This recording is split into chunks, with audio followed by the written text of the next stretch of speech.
মানে নাগরিক কমিটি নিজেদের দুর্নীতি থেকে বাঁচার জন্য একটা ম্যাসাকার ডেভেলপ করছে। আমাদের বাংলাদেশে পুলিশ, র্যাব, অন্যান্য বাহিনী এগুলো অলরেডি পচে গেছে। সেনাবাহিনী ভালো খারাপ সব কিছু মিলিয়ে সেনাবাহিনীকে দেখলে মানুষ ভয় পায় অথবা সম্মান করে। দেশের শৃঙ্খলার জন্য এটা একটা খুঁটি। মানে এই খুঁটি দেখতে যেমনই হোক, এই খুঁটিটা আমার মাথার উপর আকাশ ভেঙে পড়া থেকে আকাশটাকে আটকায় রাখে, তাই না? তো এই খুঁটিটাকে নড়বড়ে করার একটা চেষ্টা আছে ভাই।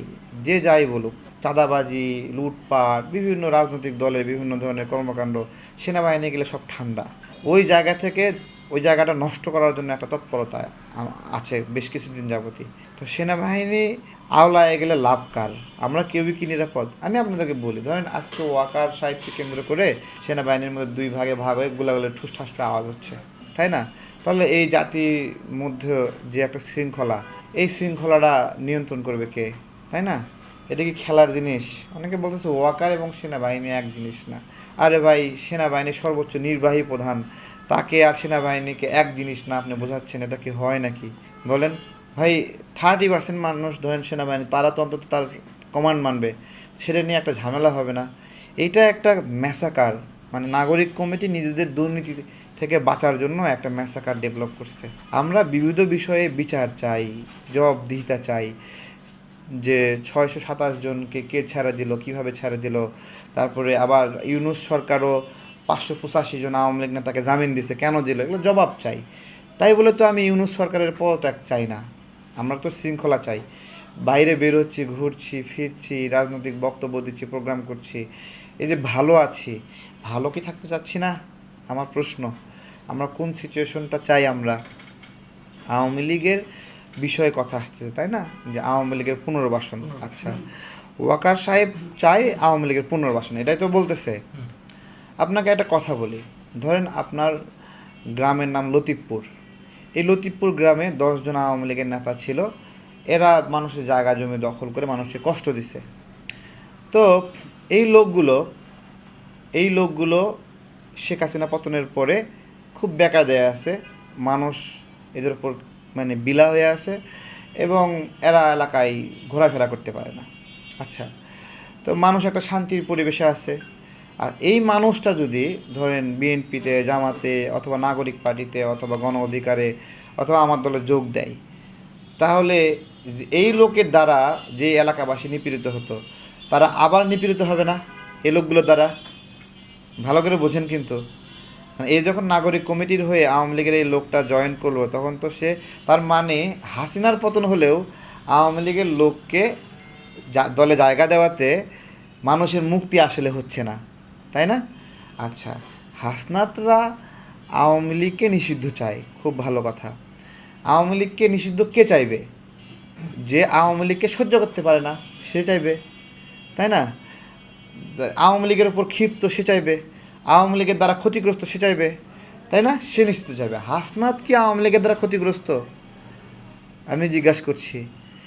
শেখ হাসিনার পতনের পরে হাসনাত শ্রমিক লীগের নেতার বাসায় গেল, তাই না? গিয়ে মিটিং করলো। এখন হাসনাত তো ক্ষতিগ্রস্ত না, কারণ হাসনাত আওয়ামী লীগের নিষিদ্ধ চাচ্ছে। আওয়ামী লীগের নিষিদ্ধ চাইবে কে? আমাকে 3বার গুম করছে, আমি নিষিদ্ধ চাবো? আমি নিষিদ্ধ চাই? আমি নিষিদ্ধ চাই? আমি নিষিদ্ধ চাই? তাহলে আমি নিষিদ্ধ চাই, আমি ক্ষতিগ্রস্ত চাই, তাই না? তা হাসনাত নিষিদ্ধ চাই আসলে কেন?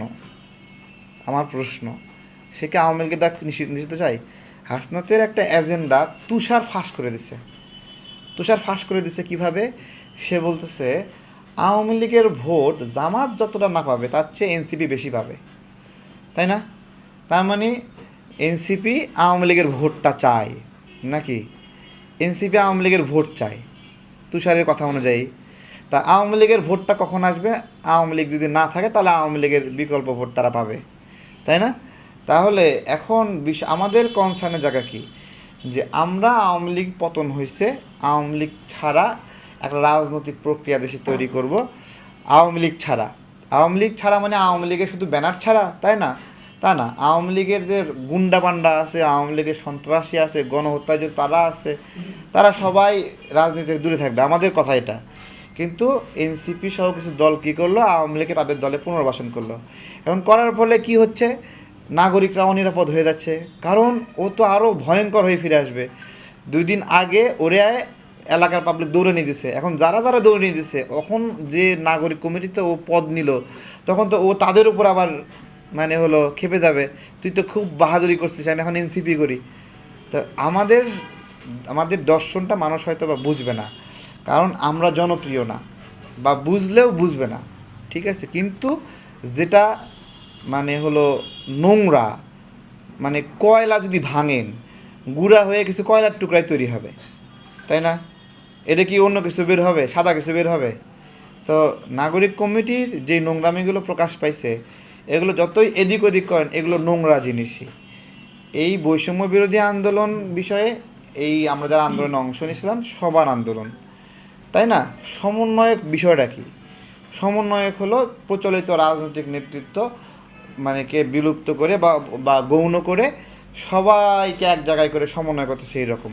তাহলে বৈষম্য বিরোধীর এই সমন্বয়করা যখন এই সবাইকে সমন্বয় করা বাদ দিয়ে নিজেদের দল সমন্বয় করা শুরু করলো, তখন তারা আর আমাদের কেউ না, ঠিক আছে? আমাদের কেউ না, তারা অন্যান্য রাজনৈতিক প্রক্রিয়া যারা, মানে গণ অভ্যুত্থান মানেই বর্তমান নাগরিক কমিটি না, ঠিক আছে? আবার নাগরিক কমিটির সবাই গণ অভ্যুত্থানের অংশ না, তাই কি গণ অভ্যুত্থানে অংশ নেয়নি এরকম লোকরা নাগরিক কমিটিতে ভরে গেছে না? ওরা কি কোনো বাছ বিচার করছে? আমার দল থেকে 3 জন লোভী ছেলেকে নিয়ে গেছে, যারা নিয়োগ বাণিজ্য করতে চায়, দখল করতে চায়। এর মধ্যে একজন মংলা বন্দরের শ্রমিক সংঘের উপদেষ্টা হয়েছে আমার দলের, এখান থেকে নাগরিক কমিটিতে গেছে, তাকে একটা ওইখানে নিয়ন্ত্রণ দিয়ে দিছে। তো নাগরিক কমিটিতে এই লাভটা না থাকলে কে নাগরিক কমিটিতে গিয়ে যুক্ত হতো, তাই না? তো এটা একটা প্রফিটেবল বিজনেসে রূপান্তরিত হয়েছে। এটা যতদিন মধু আছে ততদিন আস্তে আস্তে এটা গৌণ হচ্ছিল। ওই জায়গা থেকে ওরা ছটফট কইরা এই ধরনের একটা ঘটনা ঘটালো। এটার ফলে বেশ অনেক বিপদে পড়তো। যারা আহ্বান জানাইছিল যে বাইতুল মোকাররমে সবাই আসেন ওয়াকারের বিরুদ্ধে মিছিল করতে, তাই না? এখন তাদের আহ্বানে তো মানুষ সাড়া দিছে নাকি? আসলে বাইতুল মোকাররমে ওয়াকারের বিরুদ্ধে কোনো প্রোগ্রাম হয়েছে? হয়নি। তাহলে এই যে ফেসবুক ভিত্তিক যেটা সরগর করছে, সেই সরগরে আপনার হলো নাগরিকরা সাড়া দেয়নি, বাস্তবে তারা বাইতুল মোকাররমে যায়নি। ক্ষতিটা হয়েছে কি, বাইতুল মোকাররমে হামাস বলছিল সারা বিশ্বের সকল কেন্দ্রীয় মসজিদে বাদ জুমা তাদের জন্য দোয়া হবে, সেই দোয়ার প্রোগ্রামটা নষ্ট করা হয়েছে। দেখেন, যে সময় দোয়ার প্রোগ্রাম সেই সময় বলছে এখানে ওয়াকারের বিরুদ্ধে মিছিল হবে। তা এখন আমরা সেখানে যাই দেখি যারা মিছিলটা ডাক দিচ্ছে তারা কেউই নাই। হ্যাঁ, ইভেন যে নাগরিক কমিটি ওয়াকারের বিরুদ্ধে প্রোগ্রাম কথাবার্তা বলছে, বিভিন্ন কিছু বলছে। আমার প্রশ্ন ওইটাই যে বৈষম্য বিরোধীর ব্যানারে একটা মিছিল কোথায় ওয়াকারের বিরুদ্ধে?